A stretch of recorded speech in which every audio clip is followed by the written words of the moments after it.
Yeah, good evening to all. This is one of the previous questions of TCS NQT, and today we'll try to solve this question. Just read the question. Given an array ARR of size n, ideally it should contain 1 to n numbers in no particular order, but one number is overridden by any other value. Return the number which is overridden. Okay, so there is an array ARR of size n. Okay, and what it contains? It contains the number starting from 1 to n. Okay, they may not be in order. Okay, that means you don't expect the numbers as 1, 2, 3, 4 up to n. Okay, so it may be like this 1, 5, 7, afterwards 2. Okay, so then 25, then 3. Okay, so in that order, without any order. Okay, that means their numbers are randomly arranged, but only condition is the number should be from 1 to n only. 1 to n. The number should be from 1 to n. One number is overridden by any other value. Okay, so there is one number which is overridden. Overridden means missing. Okay, and that is replaced by some other value. So you have to return the number which is overridden, which is missing. That number you need to return. Okay, so here constraints size of array should be between 1 to 500. Okay, so your input format will be in this way. First line be value of n. Okay, so the first line of a input takes what is the size of the array. Okay, so there will be next n lines where each line will have a positive integer. Okay, so next n line should contain the positive integers. Okay, so when size of array is n, you should read those n values into this array. Okay, so n numbers are present in the input line. Okay, so output is print the number that is overridden. Okay, so from these numbers, which number is overridden, you find out and you print that number, overridden number or the number missing in order. Okay, right. So guys, read the question once or twice, try to understand constraints, input format and output format. Okay, so don't worry, don't be panic even if you understand 50% of the question. Okay, so by seeing test cases you can understand the question correctly. Okay, so after description of the question, immediately he gives the test cases. Okay, so that means sample input and sample output what is expected from this program, from this okay, so that is given. So better you read the test cases. Okay, so there are two. See here, the first line indicates size of the array. Okay, so size of the array means the array contains 5 numbers, and the next 5 lines indicate those 5 numbers. Now see here, next 5 lines indicates those 5 numbers. Okay, 2, 100, 5, 3.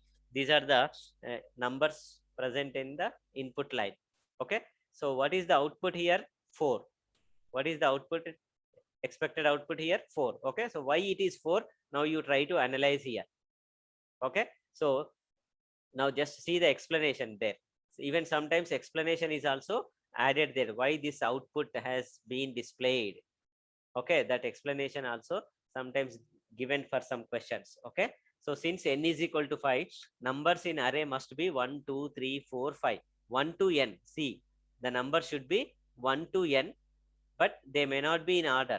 Okay, so but it should start from 1 and it should end up to n. All the numbers between 1 to n only. Beyond n, it cannot contain. Say when n is equal to 5, you cannot have a number 10.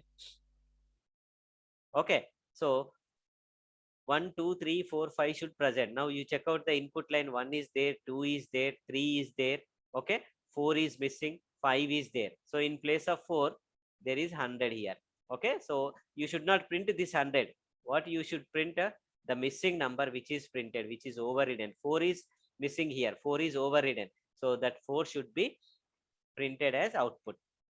Okay, so hope with this test case, you will get 80% of understanding of the problem. Okay, so then there will be another test case, go through second test case, then you will get complete understanding of the given problem. What is input and what is output, expected output from the problem. Okay, so test case, second test case you observe.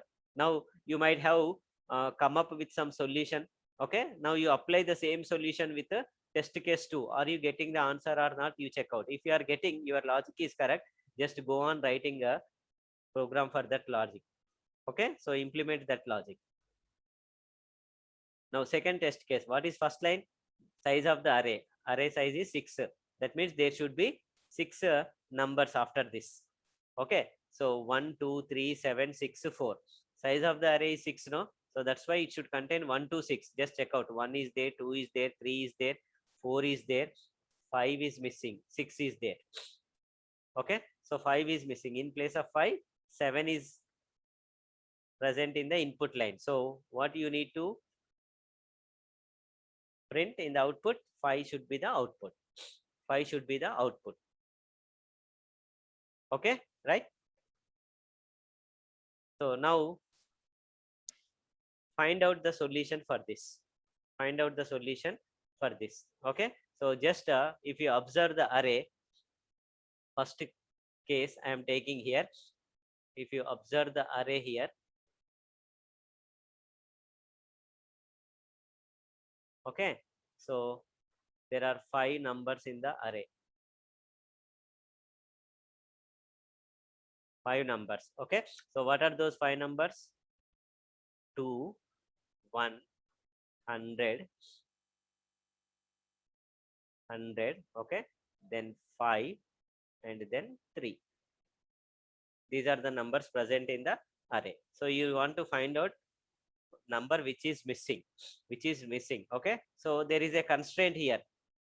If the array size is 5, then the number should be between 1 to 5 only. The number should be between 1 to 5 only. That means 1 2 3 4 5 only. Okay, so but they may not be in order in the array. Okay, so what you can do is, better given array, first you sort the array. You sort the array. Okay, so when you sort the array, you will get the sorted array like this: 1 2, then 3. Okay, so then 5, then 100, then 100. Okay, so when you sort the array, then this is the sorted array you will get. Okay, now start reading from first element onwards. Okay, you know first element is 1. Okay, so 1, then check out next element 2, then check out next element is 3. Yes, then check out next element is 4 or not. No, it is not 4. Okay, so there, wherever you won't find a matching, there you can stop, and just you can keep track by using I value here. Since 4 is missing, you output this number 4. That's it. This is the logic to be used in the program. Clear? Shall we write program for this? Okay, now how to write a program for this? Okay, so please remember, now these are the test cases, and these test cases are present in a file in TCS Ninja platform. Okay, so that means when you compile your program automatically reads these input. You not required, no need to enter any input by you in TCS Ninja exam. Please remember this. Okay, so the input is already present in the files at the back end. Okay, so when you run your program automatically reads these input values. One by one test cases it reads, and for each test case your program will be executed. Please remember. Okay, so only thing is, you should write statements such that your program reads these input numbers properly. Okay, so what is the first line? What I have to read? What is the second I have to read? What is the third one in the input I have to read? Like this, proper format specification you have to use, data type you have to use, and accordingly you have to read the input properly. Then your program executes properly.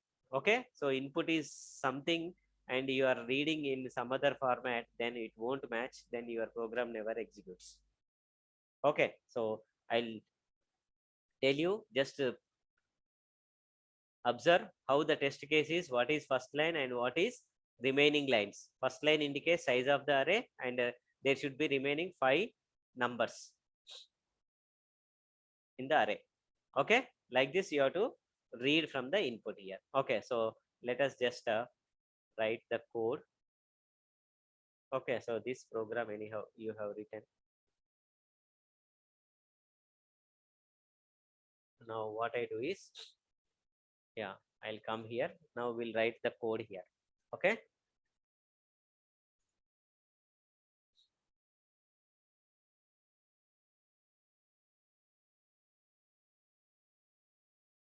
Okay, so first thing is include the header file. Include the header file.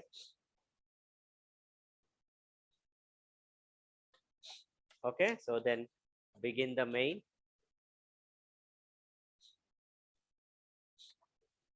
Write the main, begin the main. Okay, right. So we require a 1 to 500. N value should be 1 to 500 only. Okay, so that means you can take integer variable.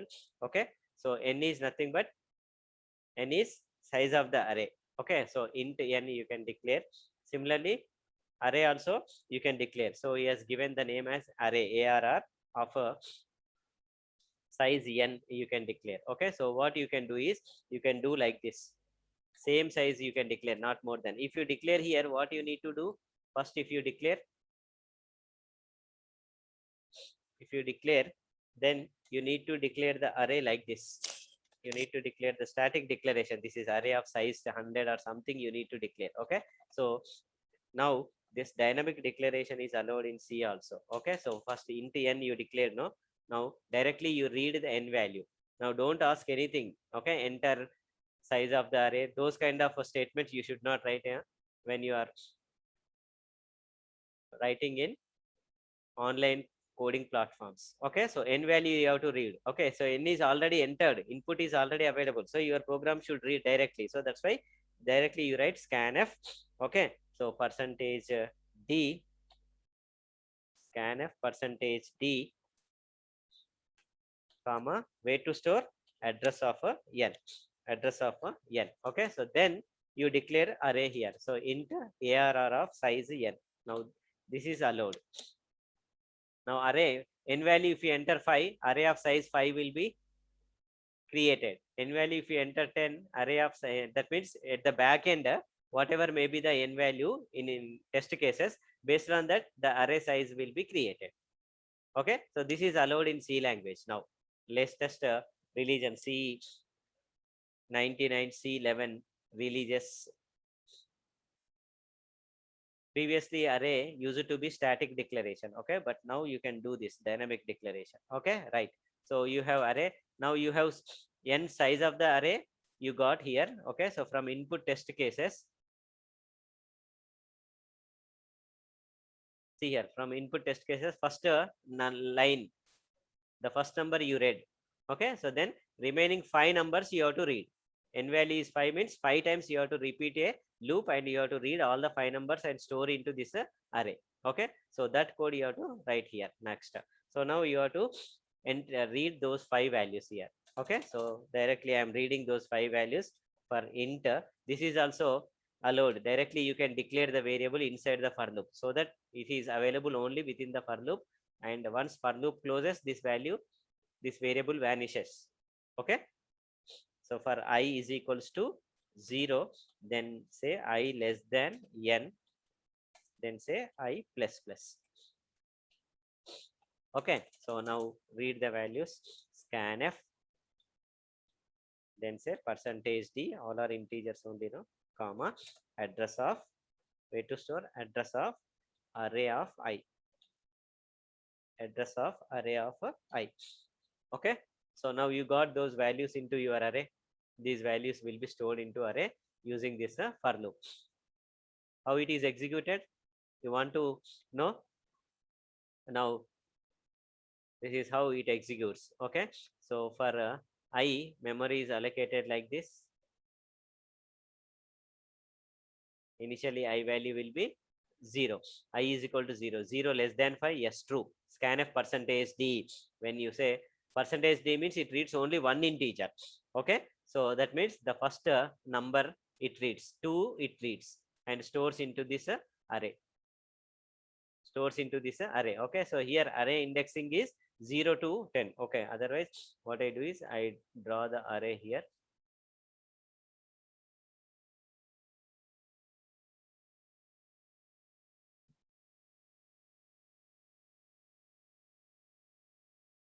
Four, 5. Okay, so array index 0, 1, and 2, 3, and this is 4. Okay, so the first number 2 will be stored in a ARR of 0. Okay, so this is our array ARR. Okay, then I plus plus I value will become 1. I value will become 1. 1 less than 5. Yes, scanf percentage D. Then it reads next integer. 2 it reads. This 1 it reads. Okay, and that will be stored in a ARR of 1. So 1 will be stored here. Okay, then I plus plus I value becomes now 2. 2 less than 5. Yes, scanf percentage D. The next integer it reads 100 it reads. Okay, so where it stores array of 2. So 100 will be stored here. 100 will be stored here. Then I plus plus I value will become 3. I value becomes 3. 3 less than 5. Yes, scanf percentage D. The next number it reads 5 it reads. Okay, so where it stores array of 3. So 5 will be stored in an array of 3. Okay, so then I plus plus I value will become 4 now. Okay, 4 less than 5. Yes, scanf percentage D. Then the last number it reads. Okay, so then that last number 3 will be stored in an array of 4. So 3 will be stored here. Okay, so this piece of code now reads all the values from input line and stores into your array. Okay, so now you have data in your program from test cases. Okay, from the test cases you received the data into your array. Okay, so now what you do is you need to sort these. You need to sort these. Okay, so if you know any sorting algorithm function, then you can write that function. Okay, otherwise there is a predefined function available in C also. Predefined function available in a C also. Okay, so what is that function? Let me just show here. It's the syntax I'll show here.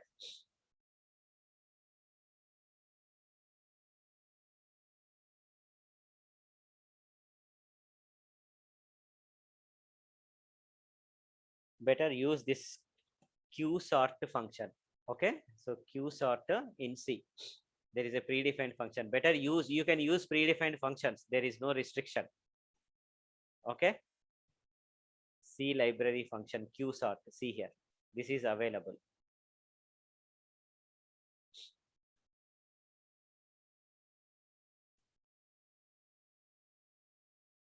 So directly, no need of writing any logic for sorting. Okay, so if you call that function, the function will sort your array automatically.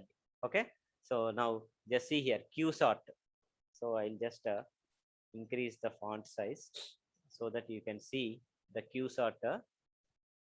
See void qsort. It takes void star base. Okay, so base means base address of array. Then n items. How many items are there in the array? Then size of each item. Size of each item. What is the size of each item in the array? Okay, so then it uses a function called as a compare function. Okay, it uses a function called as a compare function. It is calling a function. See here, this is the function.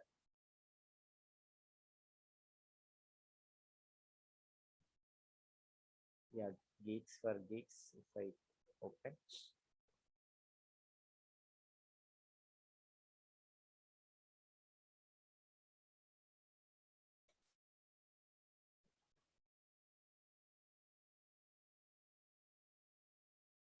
So here only thing is you need to remember this function definition. Okay, so comparator or compare function. The name of the function can be anything. Okay, so only thing is it uses two pointers to the variables. Okay, so how that function is defined here, I think here it is clear. Okay, so in one of the tutorials I found its definition clearly.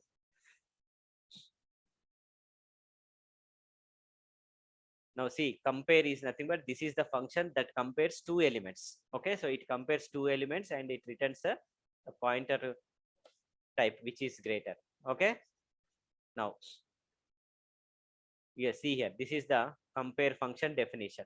Okay, now it is taking two values, addresses of two values. Okay, addresses of two values it is taking. Okay, so then it is subtracting these and it is returning value. Okay, so that means it is comparing the two values and that values will be returned. Only thing is, now this is how you can call the function. Just see here, qsort, when you call the function, this is how you can call. Values is nothing but the array here. Values is nothing but array here. Say for example, he has defined this array. See here, values is array example. Okay, so array name you have to pass, how many elements are there, and size, using size of operator. If you are storing integer, size of int you can pass. If you are storing character, size of char you can. What is the size of each element? You need to pass as the third element. And fourth argument, this function call, just call here. Okay, but when you call the function, you should not use parenthesis. Only function name you have to pass. Okay, so the C library knows how to call this one. Only thing is, this definition you have to write here. This is the simple definition you have to remember. Instead of writing a big logic for a binary, say this one, bubble sort or selection sort, just if you remember this, then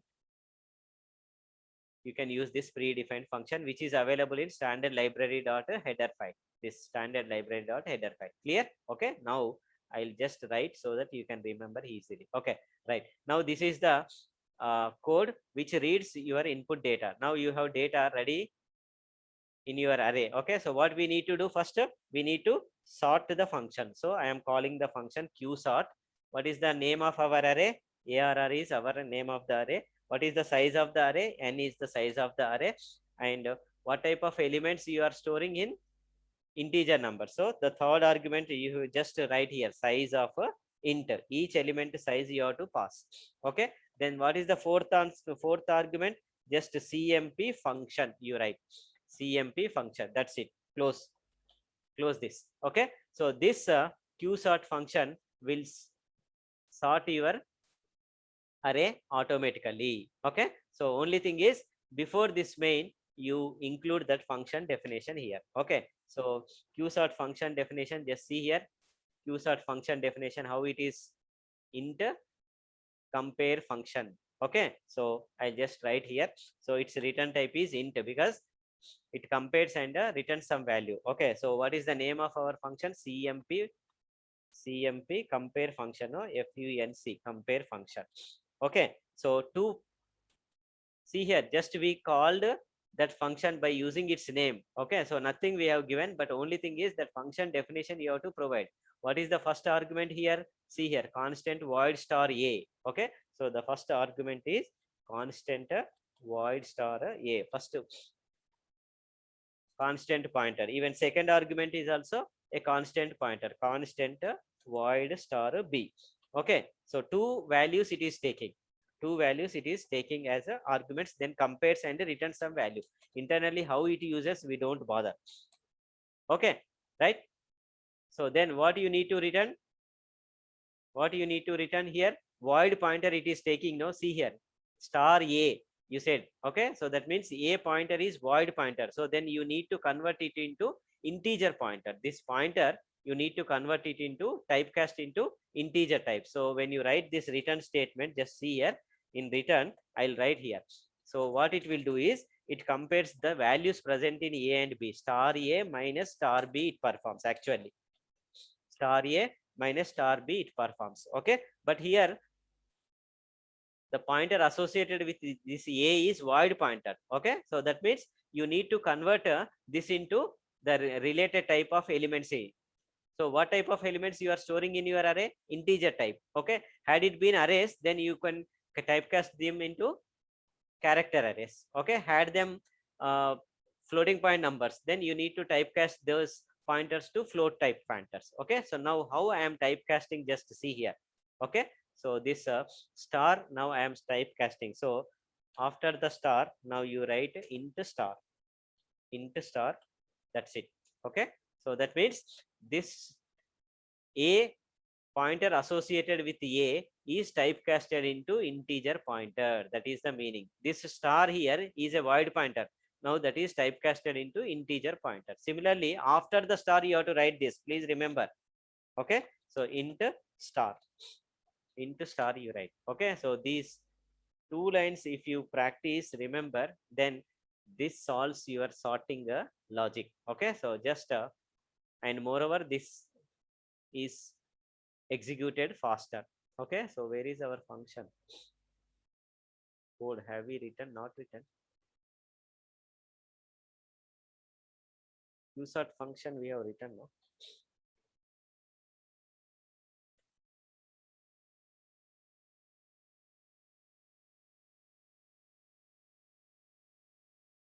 What happened to our function definition? Somewhere we have written. Okay, so we write again so that it is a good practice to us. Qsort. Okay, so what is our array name? First argument is array name. Second argument is number of elements in the array. Okay, right.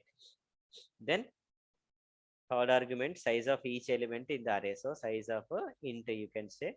Then the fourth argument is function name. So compare function.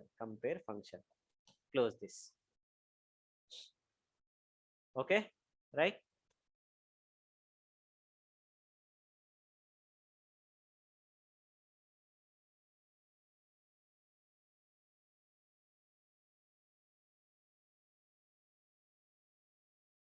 Right.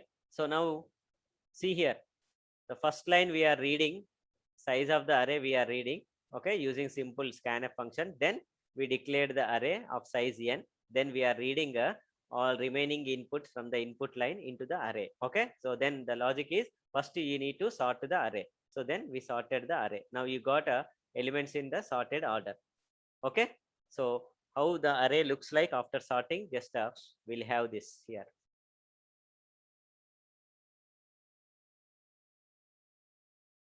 Okay, so it looks like this. Your array looks like this. Okay, so first element will be 1, second element will be 2, then next element will be 3. Okay, so next element will be 5, then next element will be 100. Okay, so this is how your array looks after sorting 2, 3, 4. So what you need to do? So starting from first element onwards, go on scanning each element in the order. Okay, so if it is a 0th position, the value should be 1. In position number 1, value should be 2. Like this, the value should present. Wherever you find a mismatch, there you stop and directly you can print that value. Okay, so I am just trying to find out the overridden value here. So for now, I say int I is equals to 0. Okay, so then I less than n, then say I plus plus. I plus plus. Okay, so you know that in 0th location, the value should be 1. Okay, so instead of checking ARR of 0, ARR of I is equals to I plus 1. If ARR of I is equals to I plus 1, yes or no? I value, if it is 0, then the value should be 1. I value is 1, then the value should be 2. Okay, so instead of checking this way, is equal to 1 means what you need to do? You have to go to the next element. Okay, so instead of we go next to the next element, we make the loop to go to the next element automatically here. Okay, so what we do is we try to find out the negative shade of this. Okay, so if array of I is not equal, this is better way of writing the condition. If array of I is not equal to I plus 1, then it is confirmed. That means you missed that value.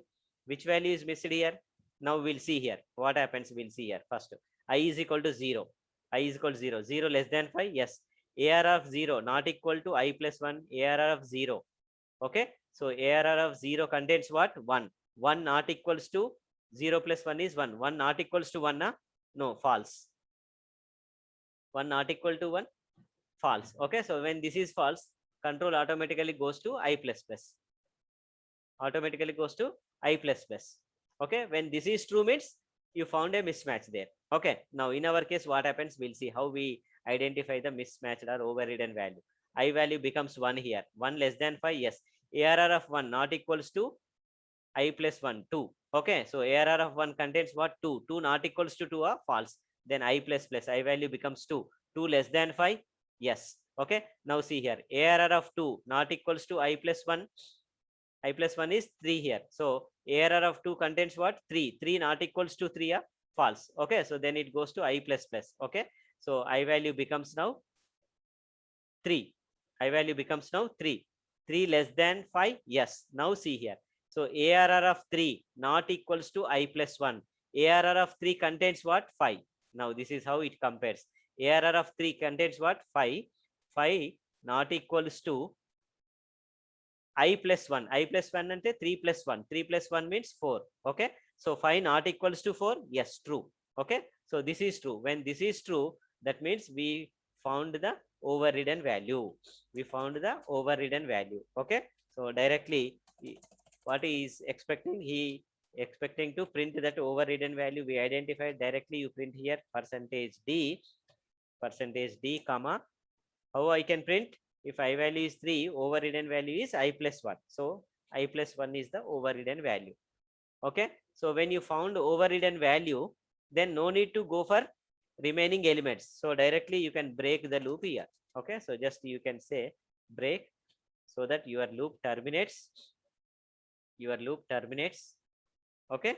So then comes out. Okay. So since this if is the only statement for this for loop, no need of writing any braces here. Okay. So don't put unnecessary braces. Complexity of your program increases. Okay. So you will be confused. Then finally say return 0, close the main program. That's it. Over. This is the logic. Now it works for second test case or not also. You can just try out. Okay. So let us execute this. I'm just copy. Any doubts? Yeah. Before I copy this, yeah, please. At any part of the program, if you have any doubts, just let me know. So I have C compiler here. Okay. So I'll just copy paste the code here. Control V. Okay. So then I'm sorting this. Friends, you won't find this type of code in any website. Okay. So this is our own implementation. And most efficient one. This Picsart, if you implement, if you use, if you practice, and it is most efficient technique, and your program also executes faster. Clear? So let me run the code. Yeah, I think these double quotes, they may create any problem. Let us see. Yeah, I'm not getting any messages, chat messages.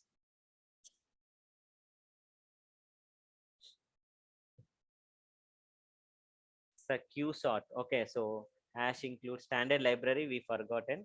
Okay, so even though header file is not included, okay, so better what I do is I close this here, Control C. If you press, then your program will be terminated. Okay, so let us first write clean code. Writing clean code is important. Okay, so hash include std lib.h. This is the header file in which qsort is available. Okay, right, now run the code. See here. So to test yourself, because see here, when you run your code like this on TCS software platform, okay, so your code automatically reads the input from the test cases, and finally you can see test case 1 passed, test case 2 passed, that kind of message you can see there. Okay, but since here we are using online platform, okay, in the same pattern we are using here, you need to enter the test case as a input. Okay, so in the same format you pass the input here. So first, what is the first line? Number of elements. Then what is the second line? Elements. 5 elements you need to enter in the into the array. No, so 5 numbers you need to enter, so your code automatically reads. Okay, so then 3, then next what?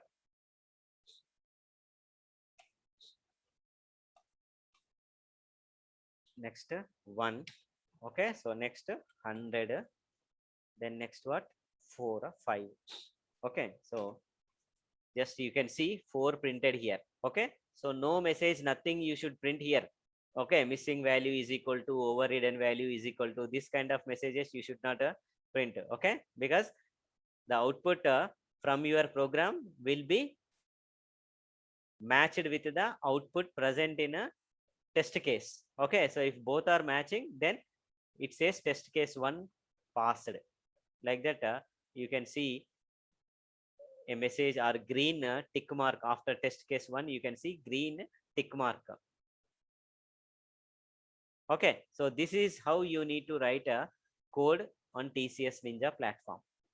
Please remember. Okay, so no extra letters, words, asking the user to enter something. Okay, so then printing some message before the output. These kind of things you should avoid.